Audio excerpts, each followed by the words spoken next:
Hello friends, आपका स्वागत है मेरे यूट्यूब चैनल एजुकेशन अटर नॉलेज के नेक्स्ट सेक्शन में। लास्ट टाइम मैंने आपको विटामिन्स के फर्स्ट पार्ट को डिस्क्राइब किया था और अब मैं यहाँ पर विटामिन्स के सेकंड पार्ट यानी कि फैट सॉल्युबल विटामिन के बारे में आपको यहाँ पे जानकारी दे रहा हूँ। फैट सॉल्युबल विटामिन का मतलब होता है जो विटामिन फैट में सॉल्युबल होते हैं या घुल जाते हैं उन्हें फैट सॉल्युबल विटामिन कहते हैं, अथवा वसा में घुलनशील विटामिन भी उन्हें कहा जाता है। ठीक है, ये विटामिन 4 टाइप्स के होते हैं। इनको शॉर्ट में कहते हैं KETA, विटामिन के, विटामिन ई, विटामिन टी और विटामिन ए। अच्छा, इसकी जो एक शॉर्ट ट्रिक भी है, इसको बोला KEDA यानी कीड़ा। कीड़ा के नाम से इसको जो है आपको जो फैट सॉल्युबल विटामिन है उनको कीड़ा के नाम से भी जो है बोला जाता है, जिससे कि हमें थोड़ा आसानी से याद रहे। ठीक है बच्चों, अब मैं आपको इसके बारे में विटामिन के बारे में विटामिन जो फैट विटामिन है फैट सॉल्युबल, अब इनके बारे में डिटेल में समझाता हूँ। विटामिन ए को सन 1915 में एल्मर मैकुलम ने इसको सबसे पहले न्यूट्रिशनल फैक्टर के बारे में जानकारी दी थी। इसके बाद हॉलमेंस ने 1917 में फिश लीवर ऑयल से विटामिन ए को आइसोलेट किया था या इसको प्राप्त किया था। इसके बाद सन 1946 में मिलास ने इसको फर्स्ट टाइम सिंथेसाइज किया था और इसका दूसरा नाम, ध्यान रखना बच्चों, इसका दूसरा नाम है ब्राइट आइज विटामिन्स। ठीक है, इसमें नेक्स्ट पॉइंट बनता है, सबसे ज़्यादा विटामिन ए किसमें पाया जाता है? फिश ऑयल में पाया जाता है, यानी कि जो फिश का जो लिवर होता है उसमें पाया जाता है और इसके पोलर बियर में पाया जाता है। अदर सोर्स है इसके butter, egg, milk, fruit, vegetable, carrot, turnip, peppers, sweet potato, papaya, tomato etcetera. अब इसको थोड़ा सा इसके ऊपर क्वेश्चन बनता है क्या कि सबसे ज़्यादा शार्क फिश और पोलर बियर को किस विटामिन को प्राप्त करने के लिए शिकार किया गया है? ठीक है ना बच्चों, इसलिए शिकार ज़्यादा किया जाता है। जो मेडिसिन कंपनी होती हैं तो वो शिकार कराती है, किसी को हायर करती है, तो वो विटामिन कौन सा है? वो है विटामिन ए। अब ह्यूमन की बात करें तो न्यूबॉर्न बेबी में विटामिन ए की बहुत ज़्यादा कमी होती है। वो इसको एब्जॉर्ब करने के लिए मदर के ब्रेस्ट मिल्क पर जो है वो निर्भर रहता है। इसमें थोड़ा ध्यान रखना, जो फर्स्ट मिल्क होता है आफ्टर डिलीवरी जो होता है, जो पहला दूध, माँ का जो पहला दूध बोलते हैं कि भाई बच्चे को जरूर पिलाना चाहिए, उसमें क्या होता है कि उसमें क्लोस्ट्रम पाया जाता है। ये बहुत अच्छा क्वेश्चन है, ध्यान रखना कि मदर मिल्क में क्या पाया जाता है? क्लोस्ट्रम पाया जाता है, जो विटामिन ए की कमी को पूरा करता है और इसी पर वो क्लोस्ट्रम पर ही डिपेंड रहता है। सो दैट माँ का जो फर्स्ट मिल्क होता है बच्चे को आफ्टर बर्थ के बाद जरूर पिलाना चाहिए। ये बहुत अच्छा क्वेश्चन है, नीट वगैरह में बहुत पूछा गया है, नीट MBBS वगैरह में पूछा गया है और आपके मेडिकल से लेकर PCS IAS में भी क्वेश्चन पूछा जाता है, SSC वगैरह में पूछा जाता है। अब क्वेश्चन थोड़ा पलट के पूछ सकते हैं कि फीमेल के अंदर क्लोस्ट्रम किस में पाया जाता है। इसके बाद हम विटामिन ए के बारे में बताते हैं कि विटामिन ए को भी दो भागों में डिवाइड किया गया है। विटामिन ए कैरोटीनॉइड या कैरोटीन्स के नाम से बोलते हैं और विटामिन A2, ये वही A1 और फिर विटामिन A2 के बारे में बताते हैं। A2 होता है रेटिनॉल। अब ध्यान रखना बच्चों कि जो विटामिन A1 है वो एनिमल बॉडी के अंदर प्रेजेंट होता है, या इसको हम बोल सकते हैं प्रोविटामिन के नाम से बोला जाता है।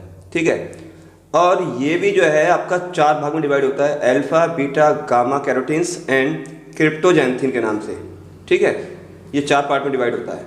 अब इसमें क्वेश्चन आता है अल्फा, बीटा, गामा और फिर बीटा क्रिप्टोजैंथिन, जो चौथा वाला पार्ट है उसका नाम है बीटा क्रिप्टोजैंथिन का उपयोग किस लिए किया जाता है? तो ध्यान रखना बच्चों, इसका उपयोग जो हमारे जो फूड प्रोडक्ट होते हैं, फल वगैरह, सब्जी वगैरह जो होते हैं, उनको कलर करने के लिए काम में लिया जाता है और इसी से ही कई जगह देखा गया है कि कैंसर होने का भी खतरा हो जाता है। ठीक है, अब इसकी बात करते हैं विटामिन ए की कमी से होने वाले रोग के बारे में। रतौंधी, दूसरा है नाइट ब्लाइंडनेस और सूखी आंखें। अब इसको रतौंधी या नाइट ब्लाइंडनेस को थोड़ा समझने की कोशिश कीजिएगा। रात में दिखाई ना देना, एक कादर खान की मूवी आई थी, इसको रात को 6 बजे के बाद या 8 बजे के बाद रात को दिखाई नहीं देता था। ठीक है, वो जो मूवी थी उसमें ये जो पॉइंट था ये बताया गया था। हमने क्या वो मूवी देखी बट हम उस मूवी को जो है इस पॉइंट को समझ नहीं पाए। ये पॉइंट वही है, रतौंधी या नाइट ब्लाइंडनेस, रात में ना दिखाई देना, किसकी कमी से होता है? विटामिन ए की कमी से। आप मेरी बात को समझ चुके होंगे जहाँ तक है। अब इसके बाद आता है नेक्स्ट विटामिन। इसके बाद नेक्स्ट विटामिन है विटामिन डी। इसका जो है दूसरा नाम है सनशाइन विटामिन, जो कि हड्डियों और मांसपेशियों को मजबूत बनाता है।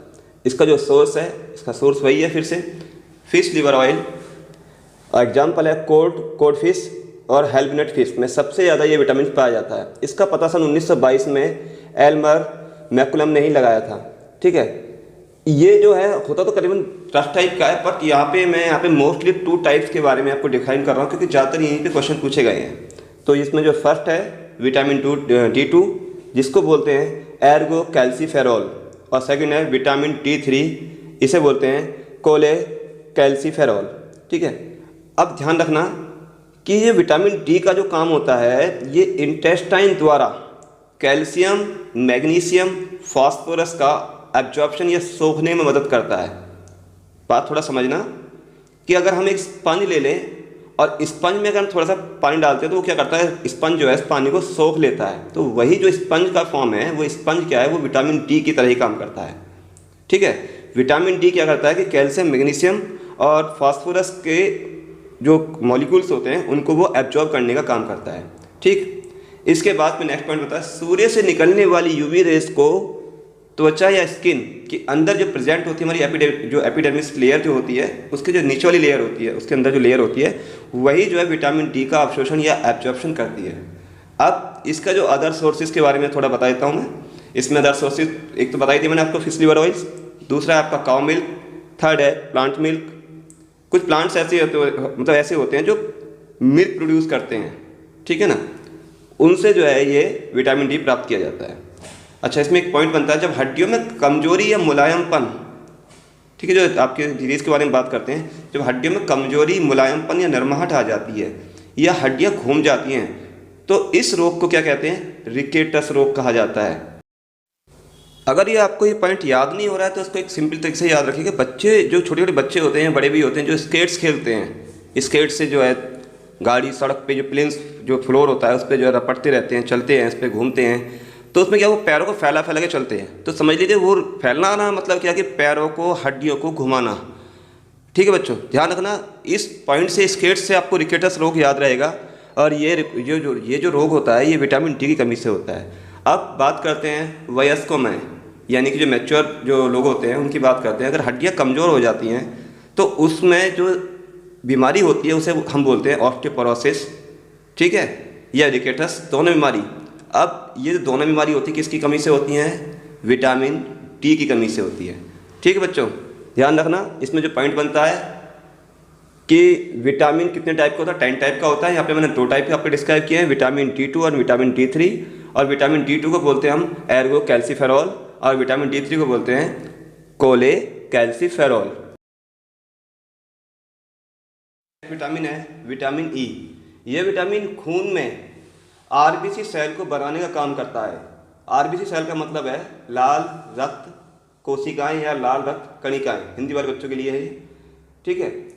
तथा बॉडी में ऑक्सीजन में मौजूद ऑक्सीजन फ्री रेडिकल्स जो होते हैं, यानी कि इन्हें ऑक्सी रेडिकल्स भी बोलते हैं, से बचाने का काम करती है। इस गुण को कहते हैं हम एंटीऑक्सीडेंट। बच्चों थोड़ा ध्यान रखना, विटामिन ई के जो ये गुण हैं, इस गुण को क्या कहा जाता है, इसको कहा जाता है एंटीऑक्सीडेंट गुण। और ये विटामिन शरीर के फैटी एसिड को भी कंट्रोल करने का काम करता है। अगर किसी व्यक्ति के अंदर विटामिन ई की कमी हो जाए तो उसमें फैटी एसिड की मात्रा बहुत ज़्यादा बढ़ जाती है, ठीक है ना। क्वेश्चन बन गया इसमें।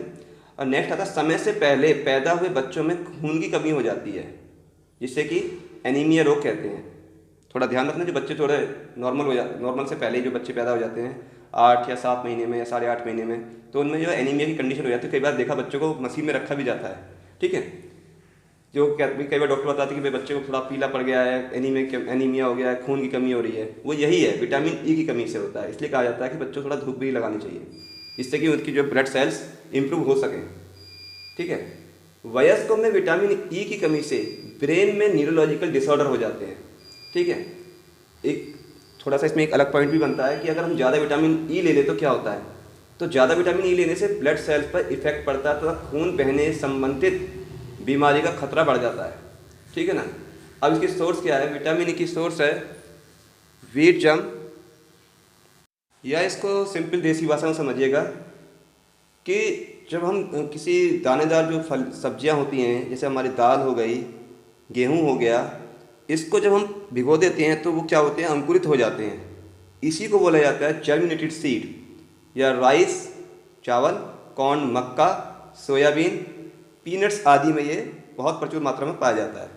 अब एक क्वेश्चन बनता है कि पुरुषों में बांझपन या नपुंसकता नामक जो बीमारी होती है वो किस विटामिन की कमी से होती है? वो विटामिन कौन सी है? वो है विटामिन ई। ठीक है बच्चों, इसका मतलब ये है कि जो पुरुषों के अंदर यानी कि मेल के अंदर क्या होता है, जो स्पर्म काउंट हो जाता है वो बिल्कुल जीरो या नल हो जाता है, बिल्कुल ख़त्म हो जाता है। यानी कि स्पर्म ही नहीं बनेंगे तो क्या होगा, उनके अंदर नपुंसकता पैदा हो जाएगी या बांझपन हो जाएगा। यही जो है ये किसकी कमी से होता है? ये होता है आपका विटामिन ई की कमी से। अब इसके बाद मैं नेक्स्ट बताता हूँ विटामिन के बारे में। ये हमारा fat soluble vitamin, last vitamin है विटामिन के। इस विटामिन की कमी से ब्लड क्लोटिंग यानी कि रक्त का थक्का नहीं बनता है। जब हमें कभी चोट लग जाती है तो जो है बहुत ज़्यादा खून बहता है। अगर वह खून को बहने की दर को रोकना है तो वहाँ पे हमारे को कौन सी विटामिन की ज़रूरत पड़ती है? वो होती है विटामिन के की ज़रूरत, जो कि ये हमारे को रक्त को जमाने में हेल्प करता है। अब इसकी कमी से क्या हो सकता है? ऑस्टियोपोरोसिस हो सकता है, जो कि बहुत ज़्यादा प्रबल संभावना है। अगर आपको विटामिन के की कमी हो जाएगी तो क्या होगा कि चोट लगने के दौरान क्या होता है कि ब्लड बह जाता है। कुछ फीमेल्स में होता है, मेंस्ट्रुअल साइकिल के दौरान क्या होता है कि ब्लड ज़्यादा लॉस हो जाता है, तो उसमें क्या है कि उनके अंदर जो है ऑस्टियोपोरोसिस की प्रबल संभावना बढ़ जाती है। उनकी हड्डियों में, कमर में, पैरों में, हाथ पैर में दर्द रहना शुरू हो जाता है। वो किसकी कमी से होता है? वो होता है विटामिन के की कमी से। ठीक है, अब बॉडी में लीवर के भीतर विटामिन के कुछ पोर्शन, जो कुछ प्रोटीन का जो है वो संश्लेषण करता है, सिंथेसाइज करता है, तथा प्रोथ्रोम्बिन एंड फाइब्रिनोजेन का पूर्ण संश्लेषण करता है, जो कि चोट लगने पर रक्त का थक्का बनाने में मदद करते हैं, काम करते हैं। सिंपल वे से समझो कि हमारे को चोट लगी, ब्लड फ्लो हुआ और उसमें क्या हुआ कि ब्लड के साथ प्रोथ्रोम्बिन जो है वो जो है कन्वर्ट होता है किसमें?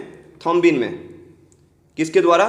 विटामिन के द्वारा। अगर विटामिन के वहाँ पर मौजूद नहीं होगा तो ब्लड जो है हमारा प्रोथ्रोम्बिन से कन्वर्ट नहीं होगा थ्रोम्बिन में, क्योंकि थ्रोम्बिन ही जो होता है वो होता है आपका क्या बोलते हैं, ब्लड को जमाने का काम करता है। और उसी के बाद ही वहाँ पे वो फाइब्रिनोजेन यानी कि जाल नुमा स्ट्रक्चर बनती है। कभी कभी चोट लग जाती है तो क्या होता है कि हमारे को जाली वगैरह आ जाती है, कभी कहीं स्क्रैच आ जाए, देखना कभी स्क्रैच पड़ जाता है हाथ में, तो वहाँ पे क्या होता है जाल टाइप की स्ट्रक्चर बन जाती है। वो क्या होती है, वो प्रोथ्रोम्बिन एंड फाइब्रिनोजेन का थक्का जो है, जाल जो है वो बन जाता है। यह जो है मैंने आपको बताया था 2 टाइप का होता है, नहीं बताया सॉरी, ये होता है 2 टाइप का, विटामिन के1 और विटामिन के2। विटामिन के1 जो होता है वो होता है फाइलोक्विनोन, यानी कि फाइलोक्विनोन का मतलब, फाइलो से मतलब है कि प्लांट से, बायोलॉजी वाले बच्चे अच्छी तरह समझ होंगे, प्लांट से जो ऑब्जॉर्व किया जाता है उसको बोलते हैं फाइलम या फाइलोक्विनोन। अब इसमें ध्यान रखना कि जो ये फाइलम प्लांट से मतलब बात क्या है कि प्लांट्स जैसे कि आपका गोभी, ब्रोकली, हरे पत्तेदार सब्जियां, धनिया आदि में ये जो है पाया जाता है। ठीक है ना, और ये कुछ हो सकता है अंडा, मीट, दूध, मिल्क प्रोडक्ट में हल्की थोड़ी सी मात्रा में पाया जाता है। बात करते हैं सेकंड विटामिन की। सेकंड विटामिन है आपका विटामिन के2। यह एनिमल बेस्ड प्रोडक्ट होता है। जैसे आपके एनिमल बेस्ड प्रोडक्ट होते हैं, जैसे हमारा दही हो गया, पनीर हो गया, जैसे दूध तो है ही हमारा, दही, पनीर, यानी कि ये क्या है कि दूध का या दही का, दूध से हमने दही बनाई, दूध से हमने पनीर बनाया। जो दूध से दही या पनीर बनने की जो प्रोसेस होती है, इस प्रोसेस को बोला जाता है फर्मेंटेशन प्रोसेस।